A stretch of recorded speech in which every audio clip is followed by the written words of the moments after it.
We're, frustrated and disheartened by the situation we're in, but we are inspired by the way that our community has come together and collaborated, and we hope that that's a lasting component of this and that we can build on that and continue to utilize that as a key tool in telling Tulsa's story. Today's episode is brought to you by Relic. As many of you know, I own an advertising agency called Relic, and we work specifically with tourism destinations. If there's any of you that are struggling with what to do next, or you've tried agencies that don't specialize in tourism, or if you've been using the local flavor for years and years and you're just looking for something new, I would say give us a call. Give us the opportunity to take a look at your plans, see what you're doing. Use our tourism knowledge and industry specialty to examine everything from your brand to your tactical execution and make recommendations of how to help. We'll do that assessment for free. We'll give you those recommendations for free. And if you like what we say, maybe you can hire us to execute on those plans. So kind of a risk-free opportunity to have us take a holistic look at everything you're doing, provide some recommendations, and you can kind of see us in action. If you're interested in having us do something like that, please send me an email directly at adam@relicagency.com. I would love to set that up with my team. Hello, everyone, and welcome to another episode of the Destination Marketing Podcast. I'm your host, Adam Stoker. Excited to be with you again today. We've got another just wonderful episode lined out for you, and a great guest who I've built a pretty good relationship with, and I'm excited to have him on. His name is Brian Williams, and he's the Vice President of Business Administration for Tulsa Regional Tourism. Brian, welcome to the show. Thanks for having me, Adam. I'm excited to be here. Oh man, excited to have you. And we'll get in a little bit to how we connected and got together, but it's been fun to get to know you over the last several weeks, and excited to be able to chat with you on the show today. For sure. Well, you know the drill. You've been listening to the show. We like to ask a little icebreaker question at the beginning. We want to know, if you could go anywhere in the world, Brian, where would it be? So I have a lot of places domestically that I haven't been yet. So I like to start there with that thought. I think a trip up the Pacific Coast Highway would hit a lot of my boxes. I've never been to the state of Oregon or Washington, and they have a natural beauty that really appeals to me. And then taking that same consideration, I would really like to go to New Zealand and to Australia. Okay, I want to dive into all of those. So first of all, that trip up the Pacific Coast Highway, what are some of the stops along the way that you'd like to take in? So I have been to San Francisco, and that was enough to know that I needed to explore the rest of the Pacific Coast. And so Bend, Oregon is another place that I have long since considered a dream destination. And then on up to like Washington State and Seattle, and a lot of that kind of like rainforest vibe that we don't get a lot of here in the central United States. That's really appealing to me. Oh, you're going to be mad at me. I actually had a client in Bend, Oregon a few years ago, and would fly out there on a fairly consistent basis and got to know that market a little bit. It's a beautiful city. Yeah, my wife and I actually considered it as a place to live, but I think so many other people have done that we decided against it ultimately.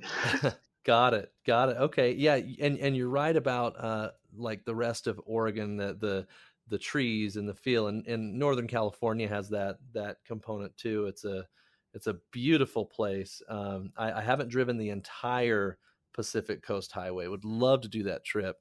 But I've been to several stops along the way, and you're right. I think it's a great answer to that question. Let's talk though international. Tell me a little bit about New Zealand and Australia and what your appeal is there. I think that I'm drawn to what I don't know about those places. The expansive outback of Australia is so mystifying to me, and I have this kind of like this draw to self-reliance and self-sufficiency that I think would be really cool to go see if I could not be killed by all of the pests and critters that are apparently the most dangerous thing about going to Australia. See if I could get in and get out unscathed. So this is a personal challenge then. It's I'm going to go brave Australia and see if I can come out unscathed. There tends to be a pattern of that kind of personal challenge with me, to be honest. So I don't know if that's a good thing or a bad thing, but yeah, sometimes more is better. And so I think that the challenge is a fair angle to see there.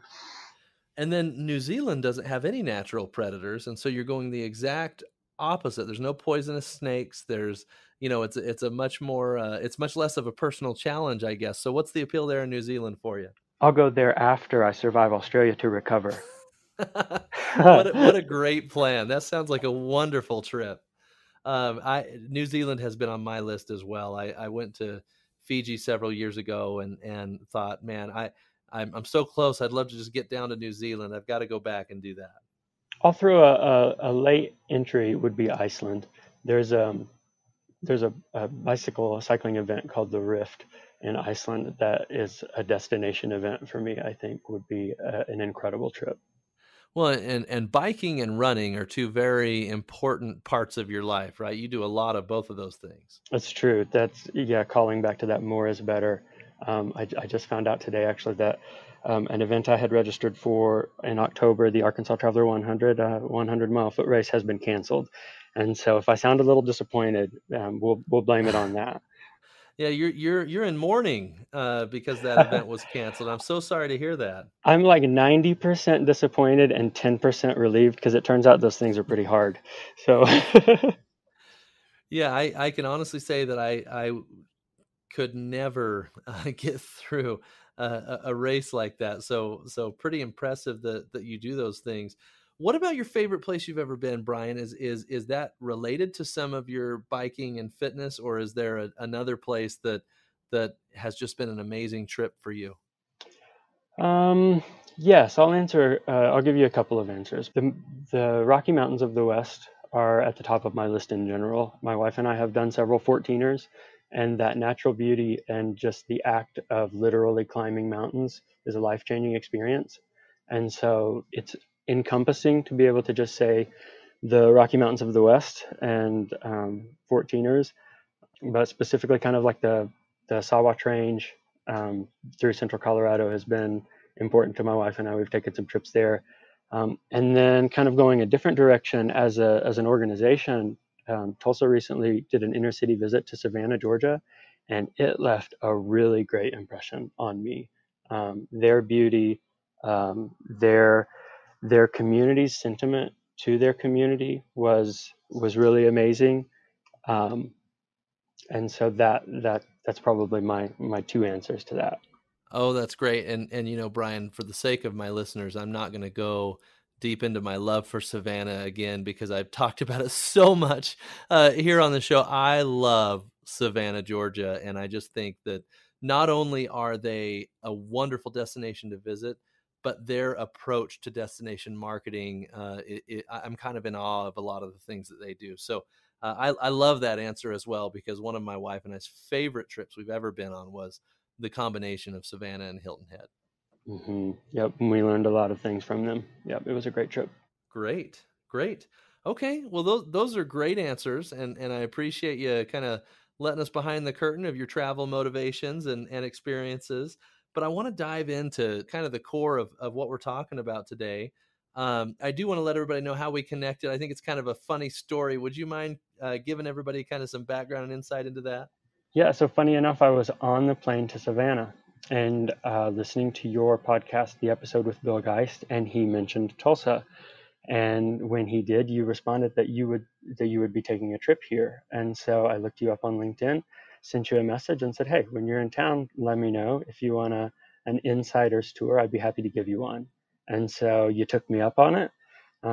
Then we got coroned, as I like to say, but then you came anyway, and so I got to give you a downtown tour.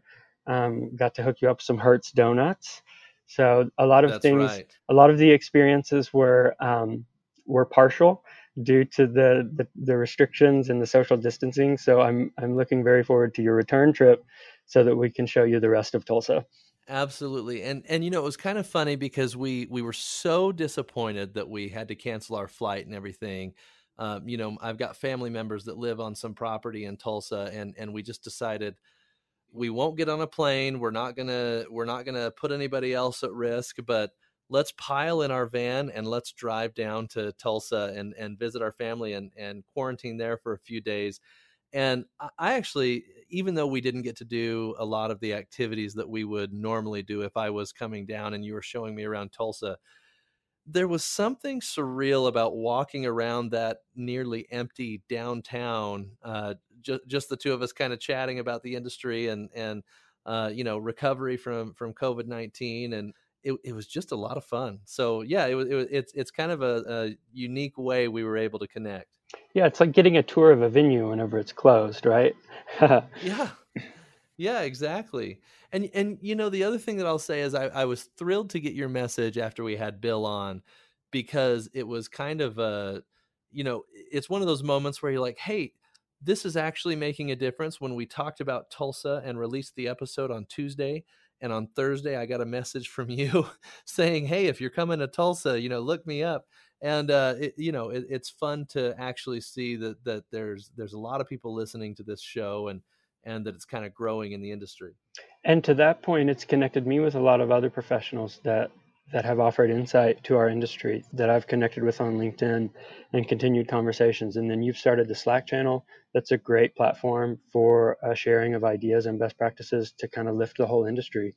So I support everything you're doing. I think it's great. Well, thanks, Brian. I appreciate that. And if anybody else wants to join that Slack channel, we've only had it for a week, and it's already really kind of taken off. We've got a lot of people joining.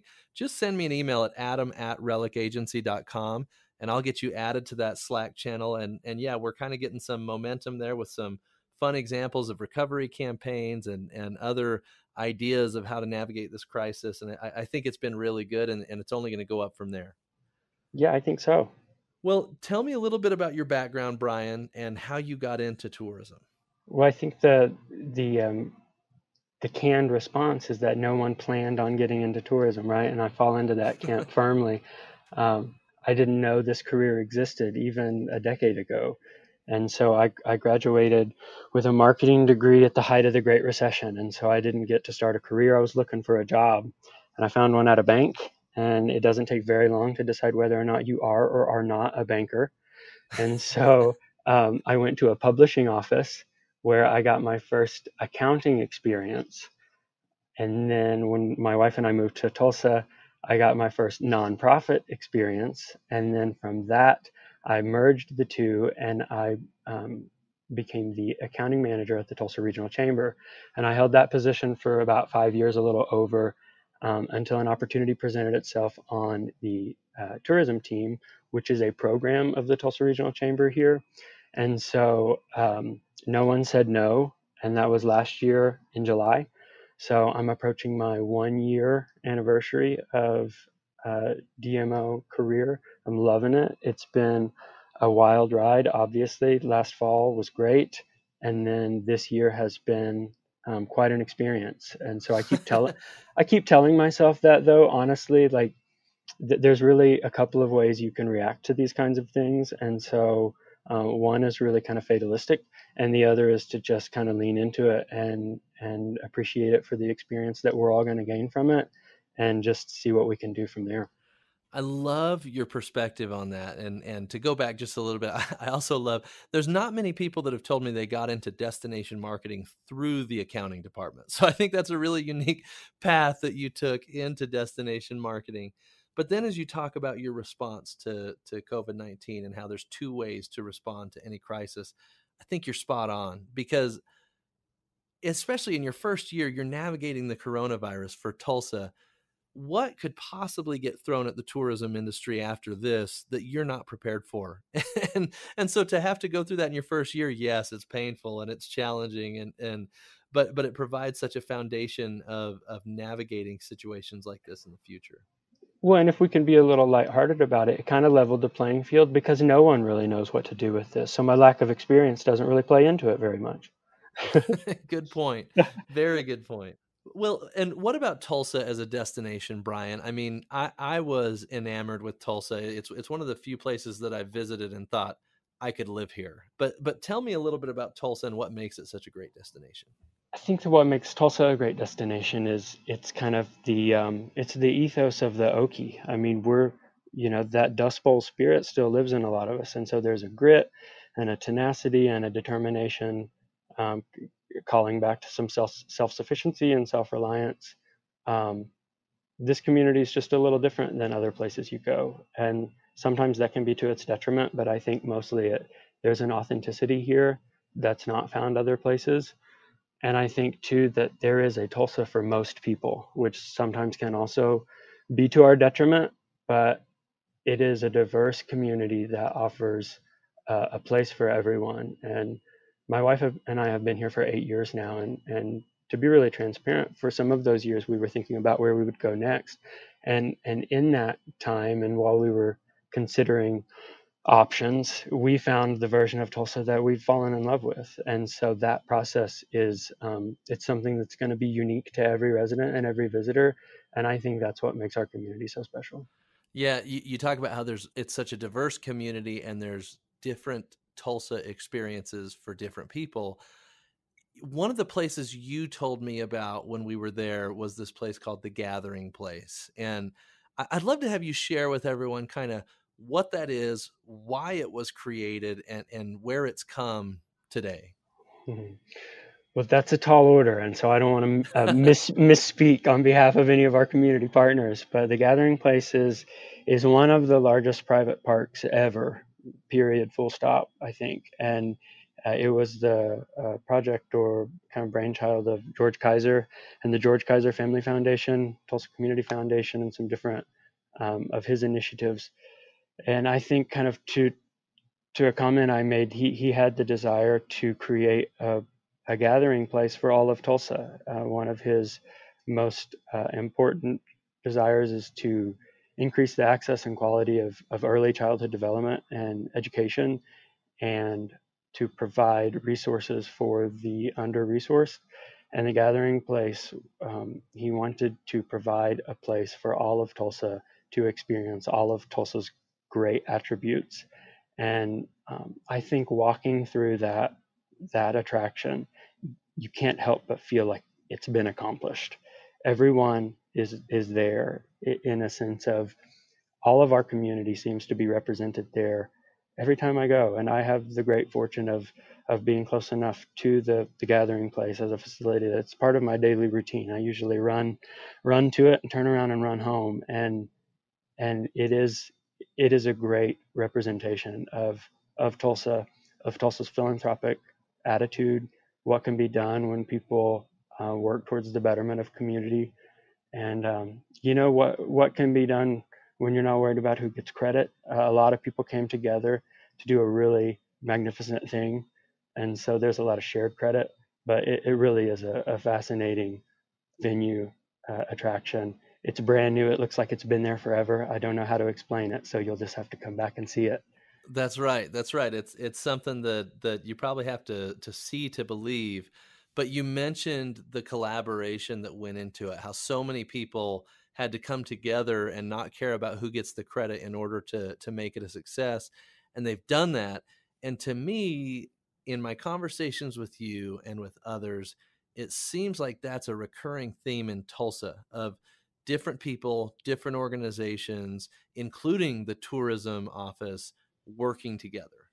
Absolutely. And I think that I'll say it again, Tulsa's notoriously philanthropic and generous. And so I think we've identified the strengths of our various community partners, what each one of us are good at. And when we get everyone into a room, things can really start to change for the better and the impact. And a lot of times we just call it moving the needle on Tulsa, right? Like, how can we really impact our community, quality of life, and lift everyone up?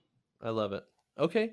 And in the spirit of collaboration, one of the things that Bill Geist talked to us about when he was on the show was part of your unique funding model. And I'd love to have you just kind of give us a little refresher on that and maybe fill in the gaps of anything that Bill didn't mention. But you have a very unique funding model, and I'd love for everybody to be able to hear it. So we are still predominantly funded through lodging tax and bed tax, like a lot of DMOs are.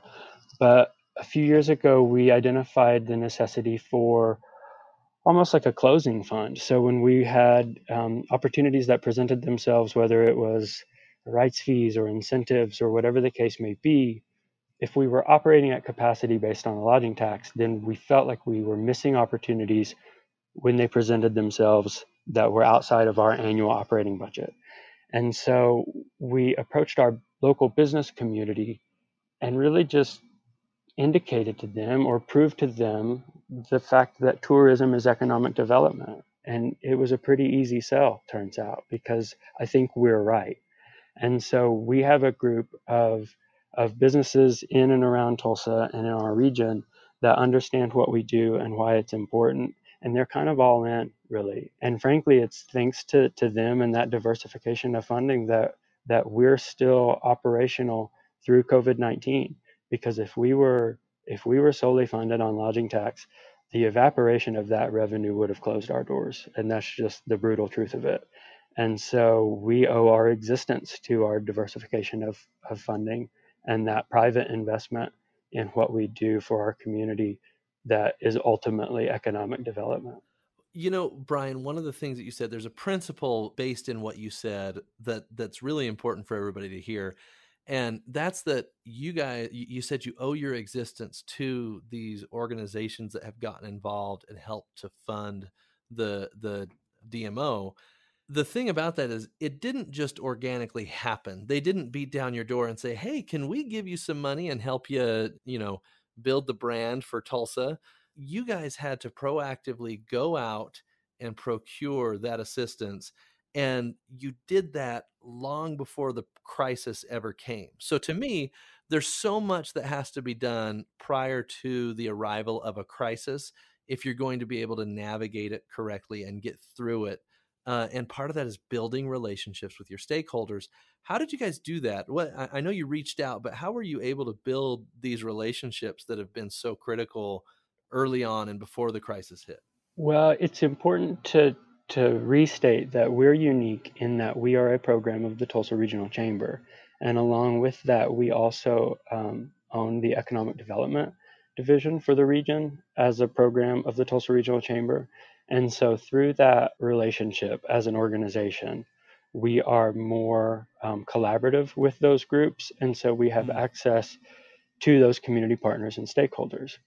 And as part of the economic development initiatives of really any community, we realize that what we do a lot of times is the front door to site selection and business attraction and retention. And when we started kind of leaning into that approach, the business community took note. And the work that we do, our jobs are fun a lot of times. And so it's a lot of times we just need to say that. And what we offer to our community ultimately makes our community more attractive to the businesses and the people that are going to work at those businesses. And once we made it evident that what we do is kind of step one to attracting a workforce and employers for that workforce, then it became kind of a positive feedback loop. And that incremental investment in what we do as a DMO, it spoke for itself. that's great. That's great. I love the collaboration, the spirit of collaboration that happens there because you guys need each other. They need you to build an effective brand so they can get people to move in and work for these major organizations. And you also need to market the destination and get more visitors there. And it's this symbiotic relationship it sounds like it really works and has been so important in this crisis. I'm excited to continue to observe that and see how it evolves over time. Yeah, absolutely. And I think that it's been a key piece of our recovery strategy and the ways that we're contributing to, continuing to lift our community, even though now it feels as if we're lifting ourselves off of a new bottom. But that those relationships, they're going to continue to be kind of the key driving force to our success for us and our community. Well, and you have continued throughout the process of developing your recovery campaign. You have continued your stakeholder engagement and making sure that you keep them involved in the process. What kind of feedback have you gotten from them in that process, and how has it shaped your recovery plan? Well, our intent from the beginning was to ask our community and our stakeholders how they needed our support instead of telling them how we were going to support them. And so May 7th was our first convening of what we've called our Tourism Recovery Task Force here in Tulsa. And so at that call, we had some breakout sessions as aligns with our organizational structure, which, as an aside, is a kind of a matrix approach. And so we have marketing communication, we have sales, we have experience and events, and then a business admin function. And so the four of those groups broke into subgroups to discuss what we do for Tulsa Regional Tourism and how we might be able to collaborate with our stakeholders in response to COVID-19. And the first feedback that we received was the breakout sessions weren't conducive because partly just based on some stakeholders and their normal operating environment, but then also due to a widespread reduction in staffing, a lot of people needed to know everything. And so it was important that we learned that on that first call. And so from there, we started scheduling industry speakers uh, really from all corners of what we do to speak to our local attractions, our venues, our hotel properties, about the state of the industry, what people are doing kind of in the immediate and short and long term to react and recover and move to whatever the future holds. And so far it's been really successful. Our first speaker was Dr. Bruce Dart of the Tulsa City County Health Department, and he really came to talk to us about the early trend lines, the new cases, hospitalization rates, and then that conversation kind of segued into what facilities could be doing or should be doing to get clean, to stay clean, to present um, that perception of cleanliness and safety for when things reopen and we begin inviting our our own community and then visitors and guests back into it. We also talked to him a lot about, not a lot, but about enforcement, and that's been kind of a nuanced topic because a lot of municipalities and different groups, they've got these guidelines about social distancing or PPE, but then the actual enforcement of those guidelines without it being legislative, it gets a little tricky. And so we don't have a great answer for it. I think ultimately the property owner can enforce some things, but it was a very productive conversation to really help our venues and attractions understand what they could or couldn't do or should or shouldn't do.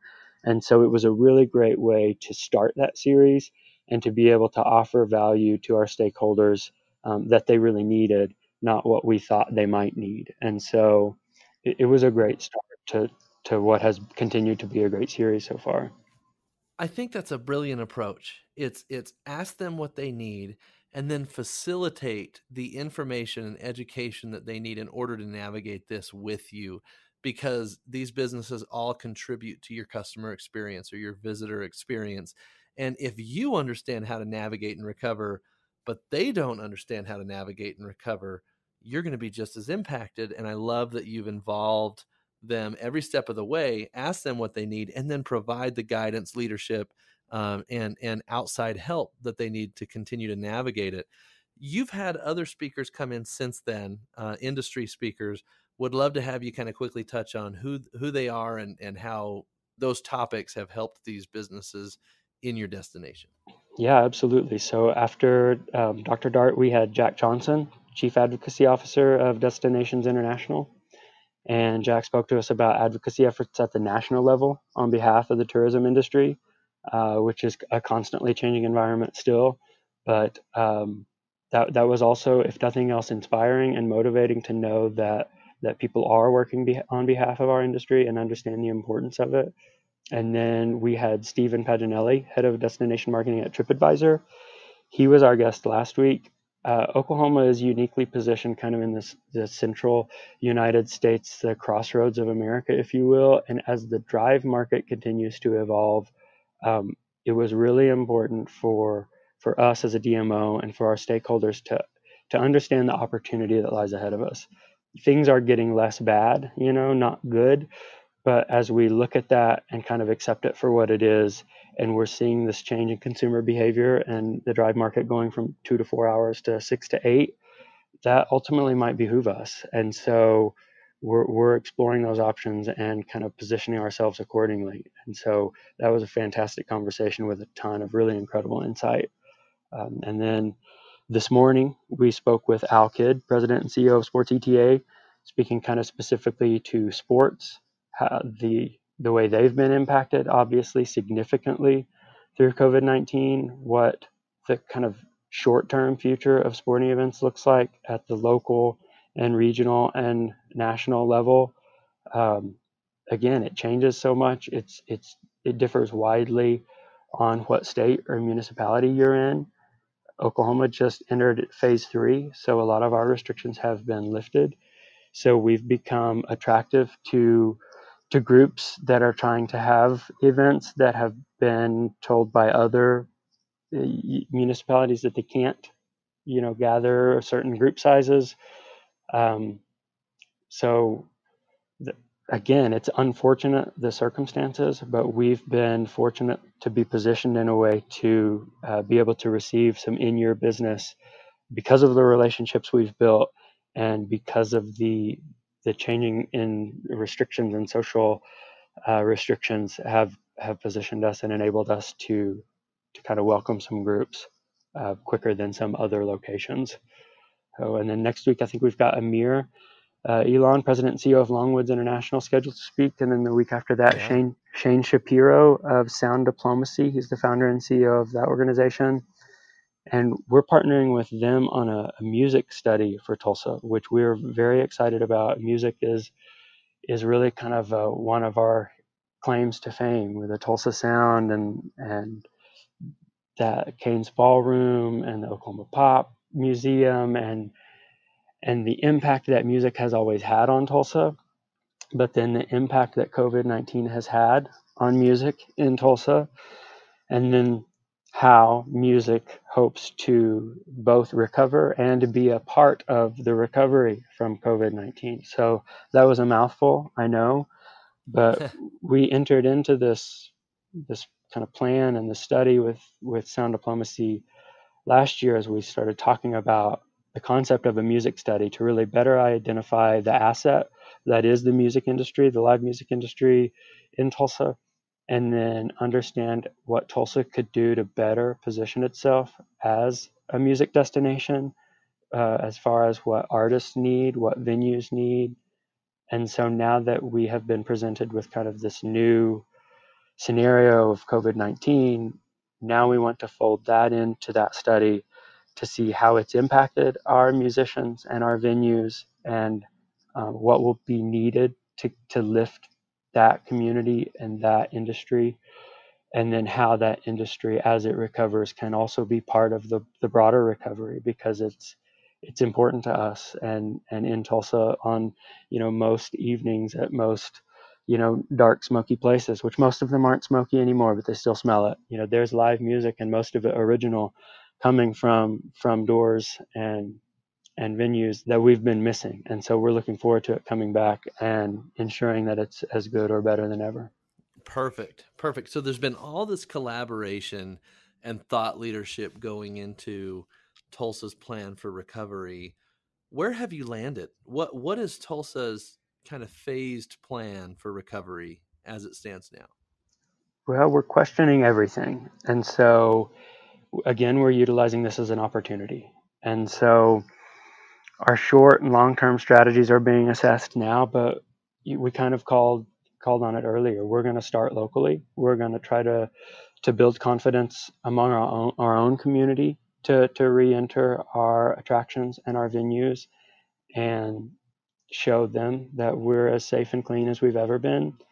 And then from there, we're going to work outward in various radiuses to get the drive market back to Tulsa and kind of capitalize on the changing consumer behaviors and our geographical location as it kind of sits in the crossroads of the United States, and really work outward from that. We've kind of utilized group business as a cornerstone of our approach for a long time, and events. And so as we continue to lean on that, we're going to utilize this as an opportunity to expand our leisure travel as it relates to some of the drive market and the road trippers, and hopefully just kind of roll that into the international behavior as it expands and gets back to some level of normalcy whenever that might be. Awesome. Awesome. Well, it's going to be interesting to see how all of that unfolds. And, I think you've got the right idea of starting close and letting that radius slowly go outward and outward and outward. And I also really like that you're not going to just sit and lament the fact that group business and events is going to be very slow for the next several months, but instead use it as an opportunity to expand your leisure market. That's the right approach, and I love that you guys have planned it out that way. One of the things, you and I had an interesting conversation as we were talking about recovery campaigns. Calls to action, I think, are more important now than they've ever been, because for one, they can be very, very insensitive if executed incorrectly and at the wrong time. But then for two, they can get more aggressive as things continue to open up. Tell me a little bit about the thought you've put into what are your calls to action going to look like as you go through each phase of the recovery campaign? I think that the way we're positioned, we are going to lean on our natural and scenic beauty for imagery, and our calls to action are, just to be blunt, I think a lot of the tone and the messaging around COVID-19, you shared that awesome video. They were redundant, they sounded the same, and pretty soon it felt like we were all being pandered to. And so I Uh-huh. think that our current intent is to skip that step, and we want to show every potential visitor the Tulsa that we know. You made the comment. Everyone makes the comment. Once they get here, they never knew Tulsa was so cool. And that's our job ultimately, is to show everyone how cool Tulsa is. And it's really a simple job, but it's not always easy. And so that's going to be our approach. We're going to show them what Tulsa is, and then we're going to tell them to come here and prove it, basically, if that makes sense. Yes, yes, and I'm excited to see how that unfolds. Well, Brian, thanks for joining us today. Is there anything I haven't asked you that you feel like would benefit our audience, other destinations, to hear as they navigate this challenge? I think now more than ever is just a great time to ask why everyone is doing anything. And it's such yeah, I think especially we have to view this as an opportunity. Maybe it's a paradigm shift, or just a chance to take some risks or to do things differently. But I think that the alternative is just negative. And so that's what we're doing as a DMO and as a community. And so far, it's inspired us as a team, and it's inspired a lot of our stakeholders.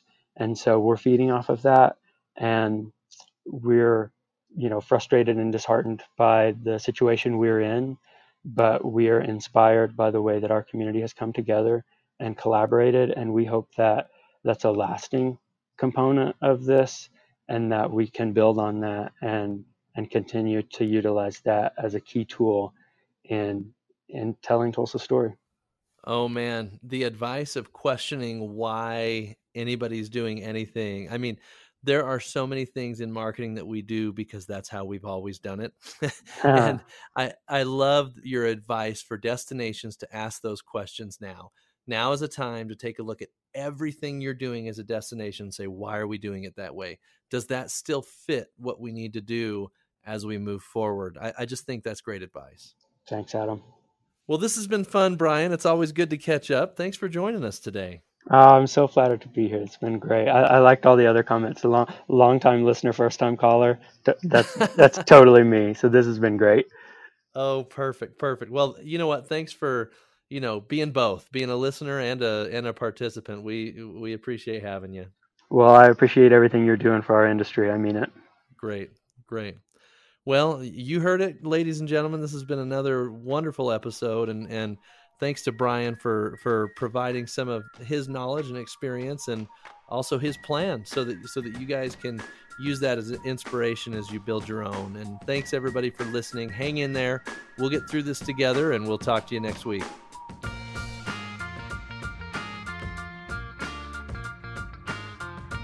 Okay, everybody, we've been talking about recovery for a while now, and my team at Relic has been working on recovery campaigns for several destinations over the last couple of months. They've actually developed a pretty amazing, we'll call it an algorithm, to know when it's safe to do acquisition marketing in a market. And so what I mean by that is you've got government regulations, you've got how is the virus affecting that market, whether there's been a decrease in cases or a decrease in deaths in that market. When is it safe to advertise, hey, come to our destination? Like I said, our team has come up with this algorithm to provide that information for you, and we're offering a free market report. We're calling it Recovery Triggers. And if you'd like a free recovery trigger report for your target market where you want to draw visitors from, please email me directly at adam@relicagency.com, or you can go to recoverytriggers.relicagency.com and we'll get you set up with a free report, and we even have the ability to send you a weekly recurring report so you can see what's happening in that market on a weekly basis and make sure you're launching your acquisition campaign at the perfect time.